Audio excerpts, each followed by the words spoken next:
Carlos Gal, con Segundo Garay, con una reunión que tienes con un terrorista que te intenta matar, que es de las que me impresiona del libro. Pero del OCM también eres consciente que del mundo se ha dicho que se empeñó mucho en una teoría que se llamó la teoría de la conspiración, en la que se ligaba o elementos de la seguridad del Estado, de inteligencia, con ETA, con islamistas, con incluso militantes del Partido Socialista, en lo que fue la barbaridad del 11M. ¿Tú eres consciente que hay mucha gente que piensa que eso fue demasiado hilvanar, demasiado conspirar, demasiado... ¿Hoy sigues pensando lo Bueno, mismo? ojo, que la palabra conspiración se utiliza muy alegremente. Conspirar es concertar voluntades para cometer un delito, eso es conspirar. Y alguien conspiró para que en España ocurriera esa barbaridad, precisamente el día que ocurrió y en el momento político en el que ocurrió. No sabemos quiénes fueron las personas que conspiraron para eso. Mira, Como los islamistas que sí, murieron en Leganés. bueno, los islamistas en general, los que murieron en Leganés, nadie les ha... Hablar no hablaron.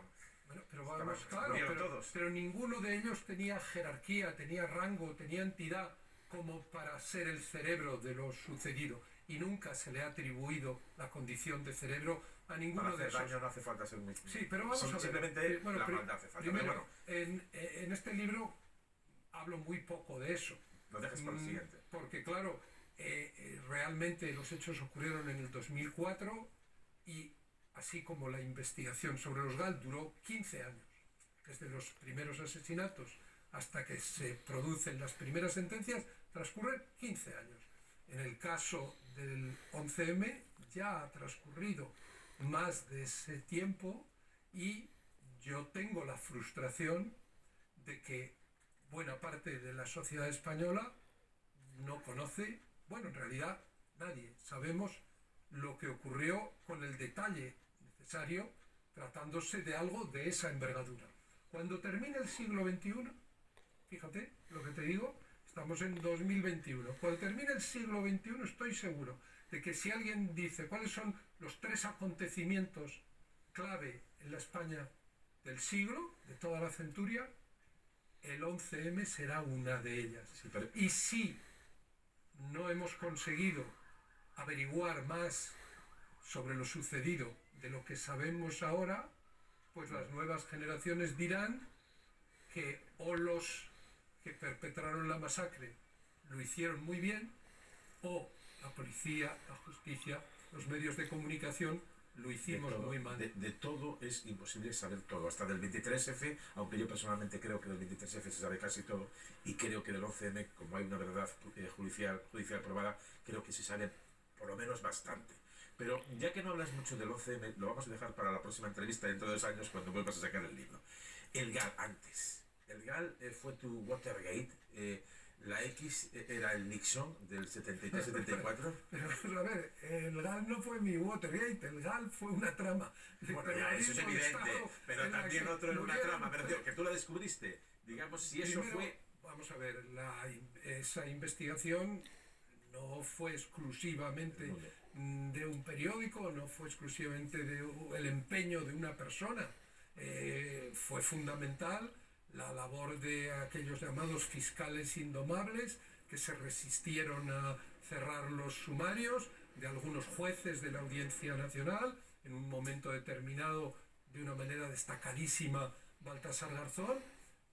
Al final, el responsable, quien se ha puesto a sí mismo la X encima de la frente, es el presidente del gobierno, porque él autorizó, consintió, promovió, coordinó, busquemos cualquiera de los verbos, porque sin su anuencia hubiera sido imposible, y eso lo entiende todo el mundo, que un ministro del Interior, un secretario de Estado de la Seguridad mantuvieran secuestrado a un señor durante días y días, o sucedieran los asesinatos ante nuestras narices sin que nunca se averiguara quién los cometía. ETA, reuniones con Amedio Domínguez antes, ¿te impresionó?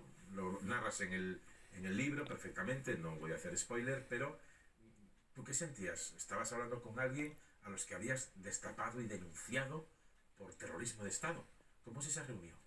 Bueno, los periodistas, para cumplir con nuestra obligación, tenemos que reunirnos a menudo con el diablo, a menudo, de vez en cuando con el diablo. Pues yo he tenido delante al diablo encarnado en distintas personalidades, ¿no? Y bueno, yo creo que el estereotipo de Amedo se corresponde bastante con el personaje real.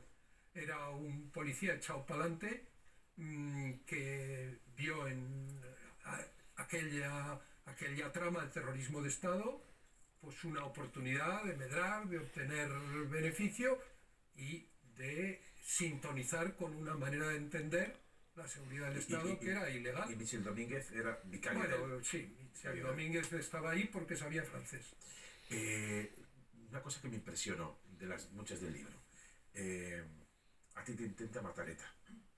Y tú descubres en un momento, mucho tiempo después, que ETA, que no te mataron porque no fuiste a un partido de baloncesto de estudiantes al que ibas a ir. Sí, sí. Y después te encontraste con el que te iba a matar y hablaste con él. Bueno, pero es que lo más inaudito es que había sido compañero mío de clase en los maristas de Logroño.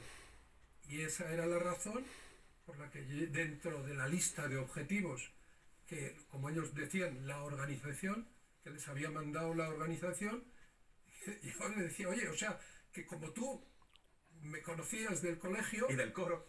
Bueno, él, el que cantaba era él. Bueno, decía que yo nunca canté en el coro. Pero él decía que cantabas en el coro. Pero bueno, es verdad que lo dice y era una de las cosas pintorescas. Dices, hombre, me vas a matar a mí... Porque me conoces. Porque me conoces. Y el tío se encoge de hombros y dice, pues así eran las cosas.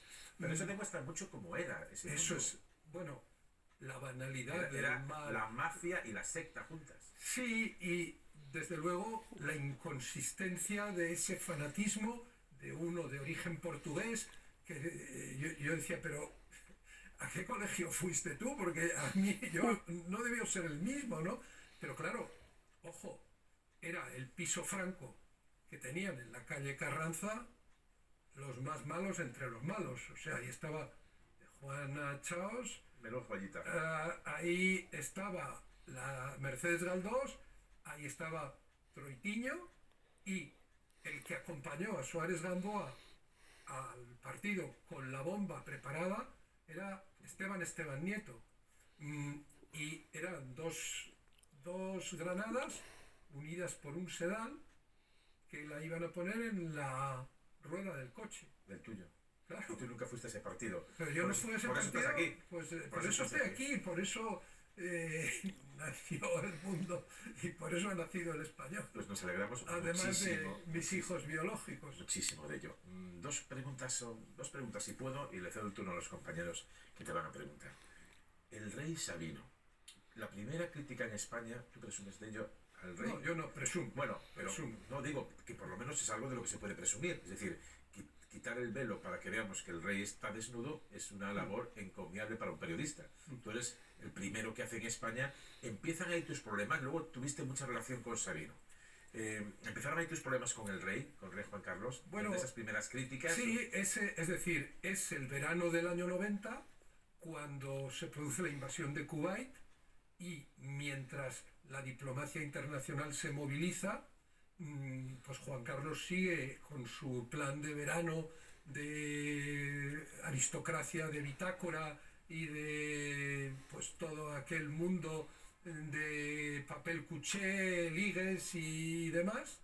Y yo publico un artículo que se llama Un verano en Mallorca y es a raíz de ese artículo cuando él me dice amigos o enemigos, me pregunta a mí, y entonces cuando me cuenta ya sé que tú sabes que yo he dicho, pero en fin, que no te lo que pasa es que, o sea, a mí me ha pasado con Juan Carlos I, yo creo que a otros periodistas de mi generación, pues que hemos pasado de la admiración a la sorpresa, de la sorpresa a la decepción y de la decepción a la indignación.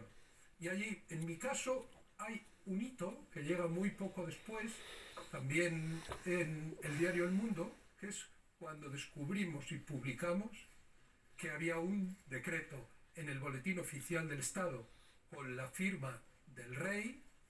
Además era la creación de la Universidad De de La Rioja, de mi pueblo, de mi tierra. Y Era publicamos que ese día el rey no estaba en Madrid, estaba en Suiza con su entonces acompañante Marta Gallardo. Cuando nadie conocía a